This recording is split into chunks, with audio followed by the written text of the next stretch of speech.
Hello, everybody. Welcome to another episode of Unlocked, where we talk about unlocking the potential of you, the people you work with, and the people you do life with.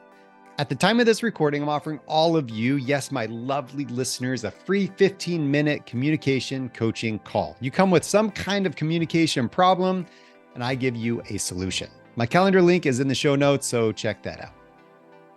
A little while ago, I was in my LinkedIn profile doing what I do. And one of my colleagues posted this interview that they had with Robert Chelsea.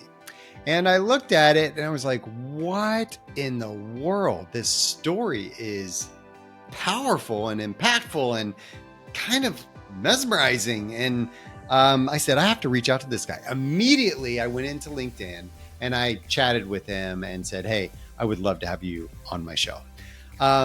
It was very instinctual. It was very just kind of off the cuff. I wasn't thinking, hey, Robert has great messages for leaders. I didn't think that at all. I just said, I have to have this guy on the show. And his story is going to give you a little bit of insight into that. I did not do a lot of talking in this interview. You're going to hear Robert talk a lot. And I wanted that to happen because Robert's story is an example of how we should manage and lead our companies. But Robert corrects me in that. And I'm so glad he did because I kind of believe the same thing. We don't lead companies, we lead ourselves. Okay? We don't lead companies, we lead ourselves. Let me introduce you to Robert. With a rich tapestry of experience ranging from roles as an instructor for the International Association of Firefighters to sales and management at esteemed institutions like Canon, Xerox, Metropolitan Life, IBM, his career trajectory is nothing short of inspiring. Having successfully managed and led teams across sectors, including technical support, corporate training, construction recruitment, he's always combined innovation with dedication. However, in 2013, a pivotal moment transformed his life and advocacy. After becoming a burn survivor and amputee, yes, you're going to hear all about that, Robert made his history as the first African-American face transplant recipient in the world. His resilience and commitment to this idea has only grown stronger. And his mantra, you're going to hear about this too in there. He says, integrity, talent, or intelligence is meaningless without a sweet spirit endowed in kindness. I love his heart, and you're going to hear a little bit of that in this interview. So here we go.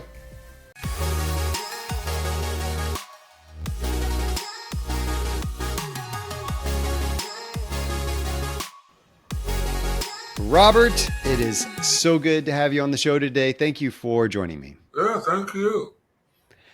I want everybody to hear this story.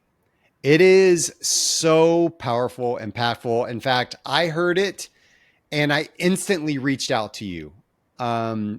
Immediately, one of my colleagues on LinkedIn shared your story with me, and I said, I've got to have this guy on the show. Please tell us a little bit of your story. So before the accident, and then what happened, and then your life now. Oh, sure. Well, before the accident, I'm just like anybody else, moving along, business-wise. I'm a parent. My daughter she's 35 years old now. She was in her early 20s when the accident occurred, and I guess man would say there's certain achievements that I have had as well as failures, and I think the failure portion is probably far outweighed. The failure portion probably covered up any kind of so-called achievements, but nevertheless, God saw fit to allow me to live long enough to, believe it or not, to have an auto accident by which a drunk driver ran into me on the freeway. My car blew up which caused me to be burned up from basically top to bottom. You see, my face is different. It doesn't have a scar or anything on it because I have another face. I have a face transplant. So to back up a little on the accident from the drunk driver running into me, car blowing up. I was still conscious at the time, and I won't try to get into all the details since we are sort of short on time, but I will say that as soon as I got into the ambulance, I laid down on the gurney and I went to sleep thinking that somebody would come by and pick me up. The person that helped me out the car, his name was Richard Robus, and he happened to be a contractor who had a fire extinguisher in his truck. And he jumped out and found himself spraying me down. He said he tried to take my arm, but my arm was melting. So he had to try to get a belt buckle and help escort me to a safer area. My hands, you can probably see my hands, these are cadaver skin. They had to put that on because of the burns that I had. My arms, I don't know if you can see all of that, but most of this is grafts. And my legs, my whole body was like that. So as a result, I was actually laying on the gurney thinking that I wasn't that severely burned. I had no idea that I was, going to get in the hospital a year and a half. I was in a coma the first 6 months. So that'll give you an idea of the extent of the burns and the physical condition that I was in. After recovering, which took about 3.5, 4 years to recover, I then was introduced to the idea of a face transplant because my lips were burned off, part of my tongue, and scars on my eye, and part of my nose was melted. And, anyway, I don't know if you have any pictures, but you can always go to my website and see if you want to see something that might be somewhat horrific in terms of look. I look like a Halloween mask, basically. So as a result, the plastic surgeons and dermatologists, none of them felt they could do anything other than place a flap on my lips so that they would cover my teeth and gums. But they couldn't figure out a way to give me any kind of control so I could open and close my lips or move them around. And then my last plastic surgeon, whom I still work with today, he had a friend that studied under uh, my current surgeon, Dr. Bolden Palmerhawk. Bolden Palmerhawk is the premier face transplant surgeon in the world. I say world, it's undisputable. There's only 15 face transplants that's been done in the United States, and he has done 10 of those. No one in the world has done any more than 2. So Dr. Bolden Palmerhawk clearly is the premier face transplant surgeon. I happen to be the first Black to receive a face transplant in the world as well. I also, because of my particular condition, at the time, face transplants, there's only 46 in the whole world, done through about 9 different countries. And as I mentioned, 15 of those were in the U.S.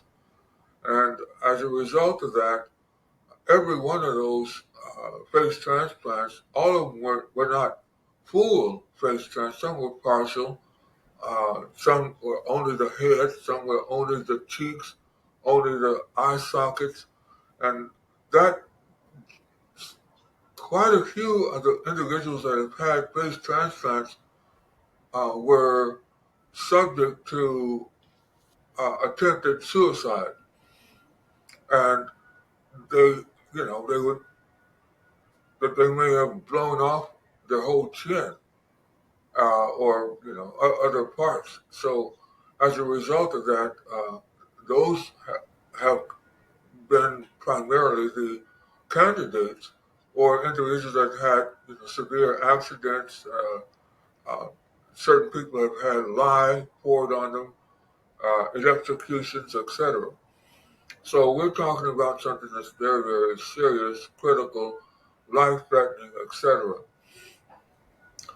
Uh, During that time, the cutoff date for a candidate for face transplant was 50 years old, but I was already 64 when we started talking about face transplants. Currently, I'm 73. I'll be 74 this year in November. So that's basically, I don't know if that's a good backdrop or not, but at least you have an idea of what has transpired with me. But hopefully you also get an idea of what our the future and opportunity is for others. I don't know of anybody of your audience that might have had kidney failure, uh, heart failure. You know, transplants are done with liver, lungs, stem cells, bone marrow, heart, and so on. And now, face transplants have uh, been successful with the few people that there's been.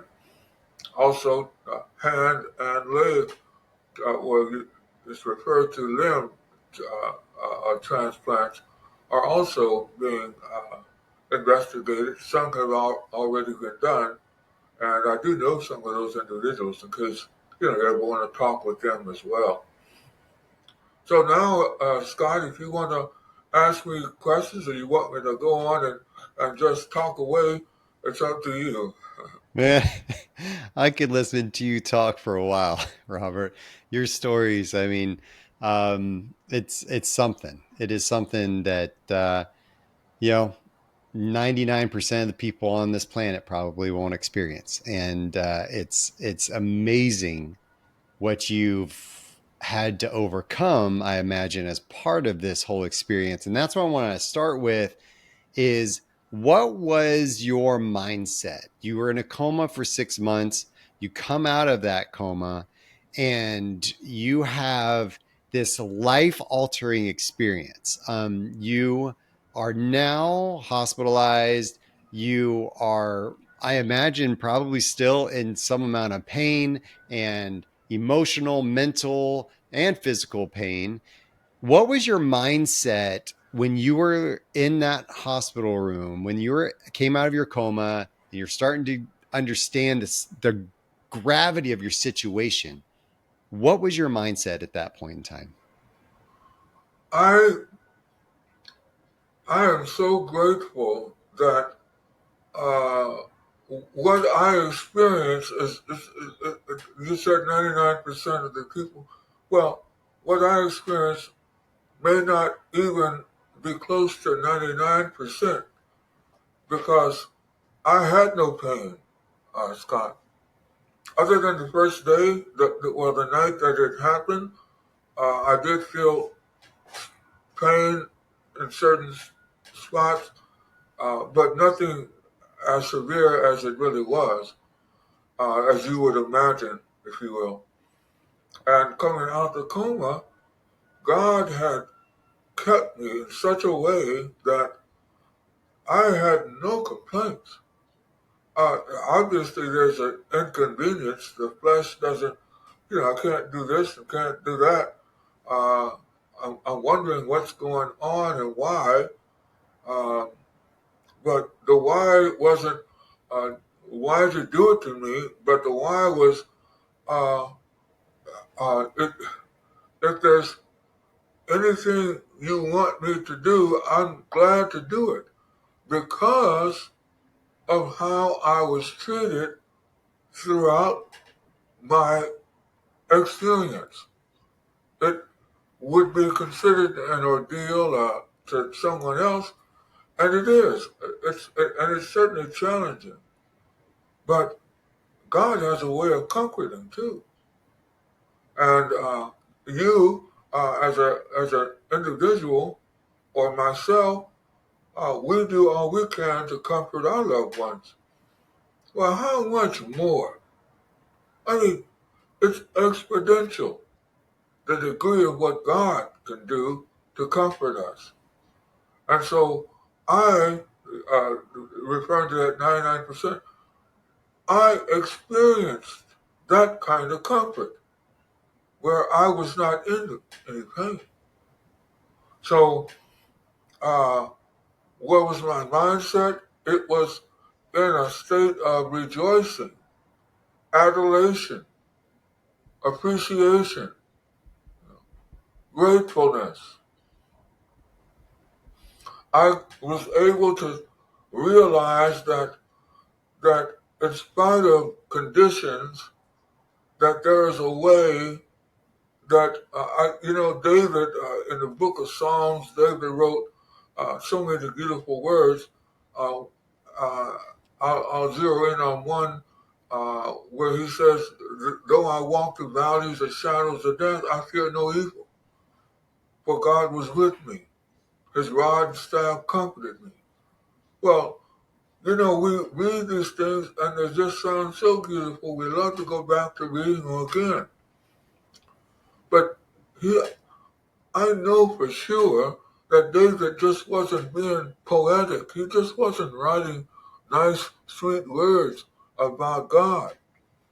But David was writing what he had personally experienced. I went through valleys and shadows of death, and he's writing, and I didn't have to fear evil, for God comforted me. And so you might think that that's rare, but man, now that I have gone through it, I know for my own self that this is an aspect. You want to find out techniques on how to overcome, how to be a leader, how to guide individuals if you will, in a direction that can be worthwhile, beneficial to not only the leader, but to also those that are being led. Now I know I can rely on certain tools. One is trusting God. So that's one of the ways that I was provided. You don't just ask for no pain. I mean, what you're going through, there's no way that you can expect no pain, major discomfort, and so on. I had amputations also. My fingers and toes had to be amputated because they were gangrene. So through it all, it's not a matter of just being positive or optimistic or having faith or belief or trust, but that's some things you have to know. See, and so this is where I'm at. I would rather stand on what I know, solid ground, versus any form of faith or trust or belief or concept or theory. And I think the best advice a man especially can give anyone is to stand on what you know. Then, based on that form of knowledge, wisdom can be developed when you apply knowledge in its proper place. In other words, the proper application of knowledge is defined as wisdom. If you don't uh, apply your knowledge incorrectly, then it's unwise. Could be even considered foolish. So, to use wisdom, first obtain knowledge, things that you know, and then you can apply it in the right way, and that defines wisdom. So, that's where I'm at. I'm glad that I know that God can bring me out of anything. I know when Shadrach, Meshach, the Hebrew boys went in the fire, I know that God brought them out now. It wasn't just talk. It's just not a good story. I know that the Red Sea was open for Moses. I know that Noah built that ark for 120 years. So now I can speak not just with confidence, but a surety. And if anything, I'd want to give that your audience, all of us deserve to have something that we get to be offered something we know. So let me ask you this: the I mean, your mindset coming out of that, a lot of people could have been angry, they could have been afraid, they could have been, and maybe there's parts of that came into your life every now and then, right? But the fact that you're talking about this idea of gratitude, I felt grateful, I felt appreciative, I felt like rejoicing. Like those expressions of hope are so amazing after coming out of what you came out of. For leaders today that are running companies, they may be listening to this going, Robert, man, that's amazing what you experienced. That's just a personal triumph. That is something that is so for you, but that doesn't really apply to me as a leader. Like you've said some other things, right? That hey, but I like this idea of verifiable truths. How can verifiable, the thing you call verifiable truths, help leaders today lead their companies? It's not about leading a company. It's about leading yourself, in my opinion. Um, I mean, what in the world are you going to do with anyone? A company has no pulse. So but the individuals you work with, uh, or recommend, or suggest, or lead, direct, instruct, they do have a pulse. And so, uh, I, I, I think it's not always. It is attitude. It is attitude. That has a factor. But you can establish yourself in a particular posture or thought and attitude, behavior or pattern. You can establish that. A gangster has to stay in that mode, right? Uh, in order to be successful, to compete with all the other gangsters. So a football player has to have his mind set on, you see. But I think when we have a clear enough uh, interest in the truth of a matter, uh, uh, I you mentioned fears and things like that. I realized that my carnality, my natural instincts could be anger as a result of the accident and so on. It could be a lot of things. I could be judging the drunk driver. Uh, I mean, people will say for sure that he deserves to be judged. But am I the right one to judge? See? And if I do that, particularly judge in an unrighteous way. I won't know that unless I find out what's righteous. So you want to advise someone and find out the truth. Find out the right way. There's a very famous person that said he wrote a song. He said, "Why don't you check out your mind? It's been with you all the time." See? And another very famous individual, he put a song together as well, and that song went, let's see, oh, I'm looking at the man in the mirror and asking him to change his ways.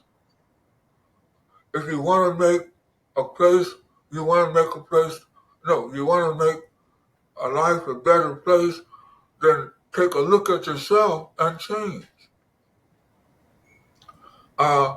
So the point I'm getting to, Scott, is first start with, you want to be a leader? Well, you can be what you want to be, but are you a leader no matter how much you want to be? My desire to be a leader doesn't qualify me as a leader. No. So I think there's another man that said, circumcise the foreskin of your heart. See? You want to get things in order to help somebody else to lead in the right, I'm not going to lead somebody in the right way and I'm not right myself. That's the difference, I think, in what's referred to as equality versus iniquity. We know a lot about what appears to be when individuals are not equal or not considered equal or not treated equal. But iniquity is hidden sin of the heart. Now sins, I could sin right now and you could sin right now and it's over with. See, whatever it is, a lie, a terrible thought, whatever it might be. But iniquity is the convictions that we have in our own heart that we're just not going to get rid of. I don't like it, and I'm not going to change about it, and I feel comfortable with not liking it. See? Well, fortunately for me, here's an accident. Anyone would say, "Oh, you got to be angry with the guy that hit you." Well, that's the best opportunity for me to not. In my case, I didn't even, I didn't have to forgive the guy. I just considered how many accidents that I may have caused. How many have you caused? How many times have you caused someone to stumble? Have you ever deceived anyone? Misled them? Have you ever lied, cheated? Have you ever overpriced someone? Yeah. So, what nerve would I have to blame him for an accident? This is an accident. I've been causing accidents all my 70 years. See? So, I feel it's an inward conditioning that must be eradicated, mortified, eliminated. As much as I can work on me, I then am cleaning or purifying myself as this is an illustration, a living illustration of what my mentees should do. Mm-hmm. The more I live righteous, if you will, the more they can. I mean, who else is a better example than your leader? So You're going to lead, where are you going to lead? To righteous or unrighteous? You're going to lead to foolish or wisdom? You're going to, so it's knowledge and the proper application of it is what's going to help whoever it is that's watching you, listening to you, responding to you. And so you better make sure that your knowledge is properly applied. And it cannot be unless you, when I say you, of course, I'm talking to myself, unless Robert cleans his act. I'll share this with you. When I was, after I got out the coma, I didn't know that my lips were burned off. All the things that it happened to. Of course, I didn't know I was in a coma. So after about 3 or 4 months outside the coma, they finally tried to get me out the bed and put me in a wheelchair to get me out to the hospital because my organs still weren't working right, and so they just figured I would die.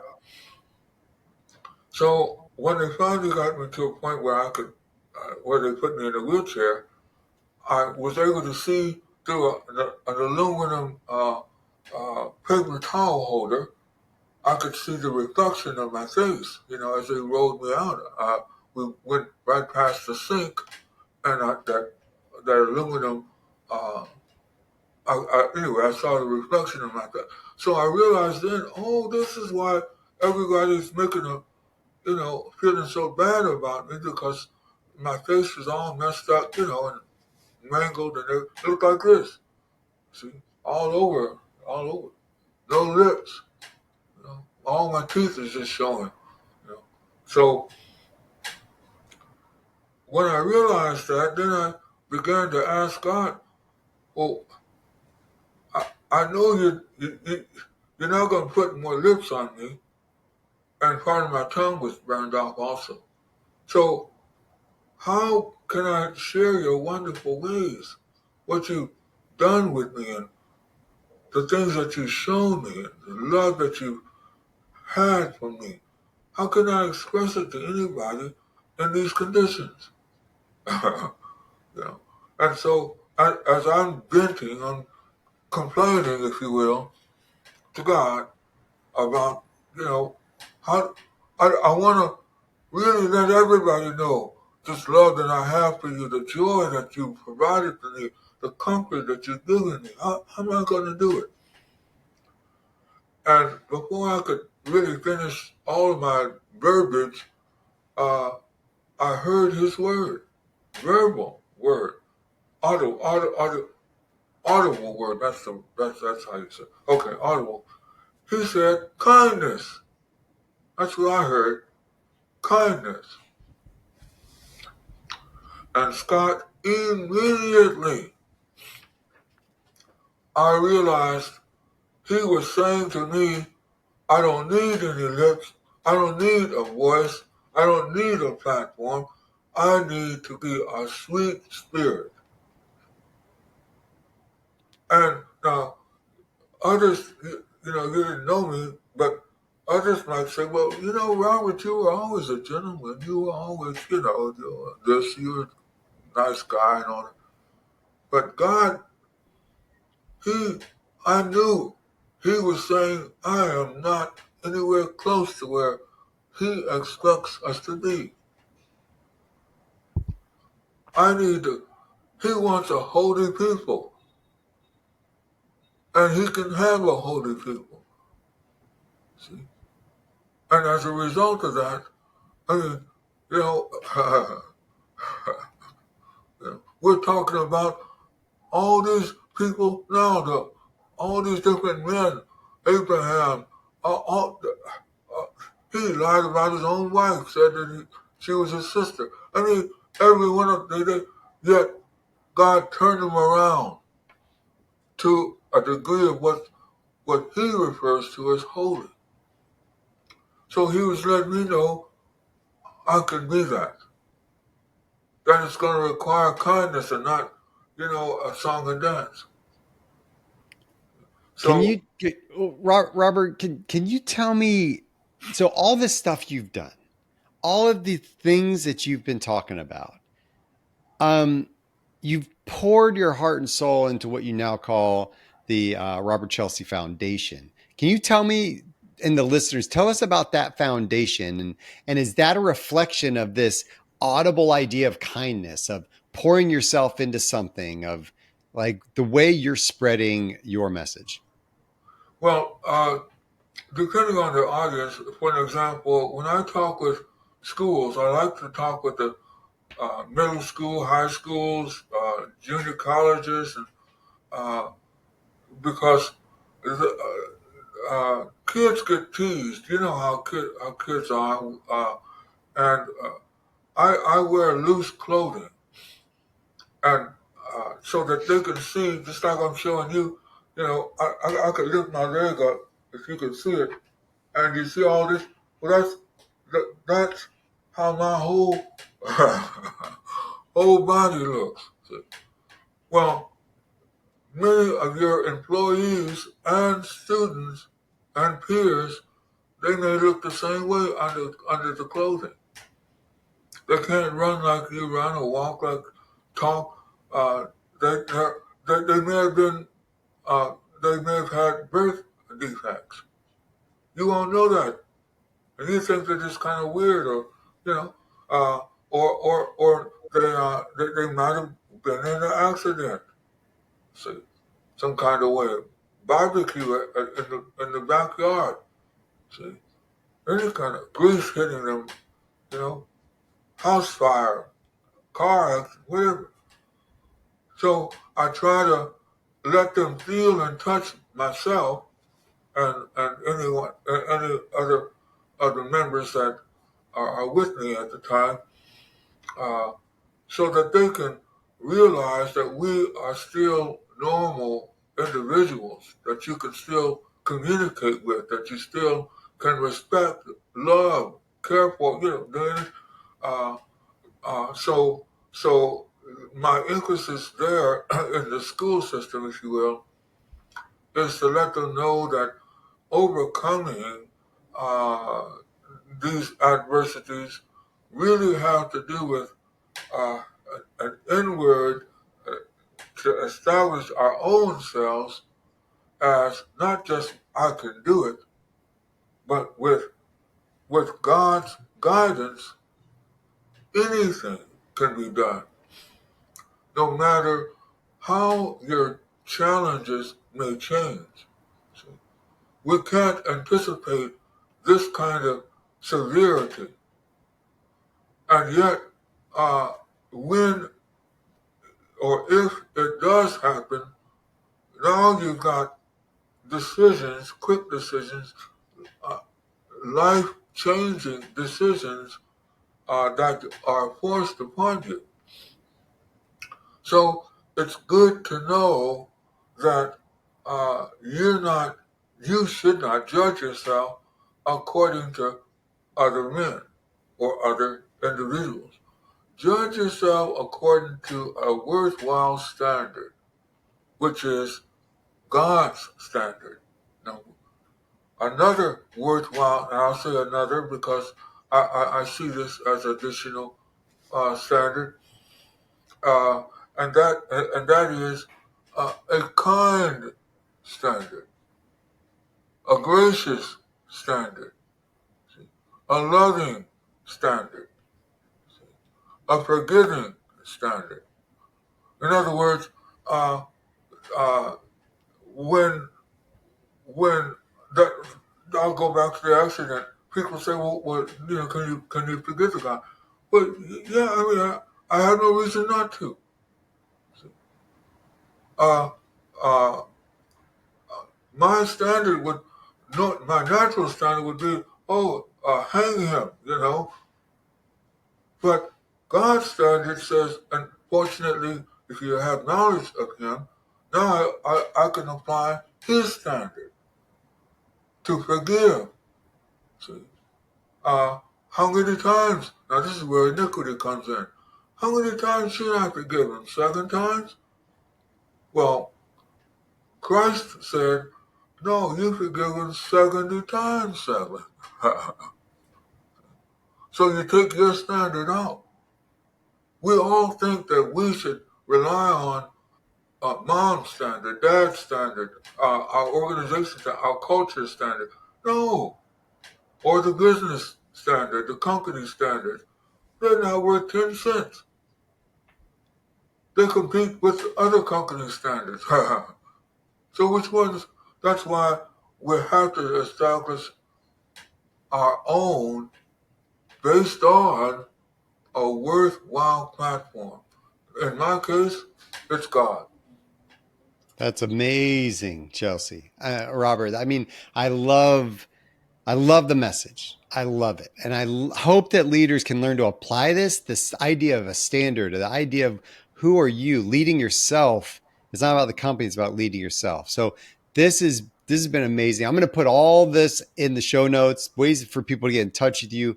Thank you so much, Robert, for sharing your story, for sharing your spirit, for sharing your kindness, for sharing all the things that you've been sharing with us today. Good luck with everything you're doing. And thanks again for being on the show. Oh, yeah, my pleasure. I have a saying that kindness pays dividends. You want to corporate dividends? Kindness pays dividends that no man can measure. Amen. Amen. Well done. Well done, Robert. All right, man. Well, thank you for the kind words. I appreciate you. Yes, my pleasure. Thank you. Robert's faith has a lot to do with how he runs his life, and how he lives his life, I guess I should say. And it's not even necessarily his faith, but what he calls his verifiable truths. And he gave me that term before we started the interview, and I wanted to make sure that was in there because he said, I got these verifiable truths that I've learned through my experience. Trust, and his trust in God, his trust in that thing that pulled him out of a fire and allowed him to live and did the things he did so that then he could go on and do more.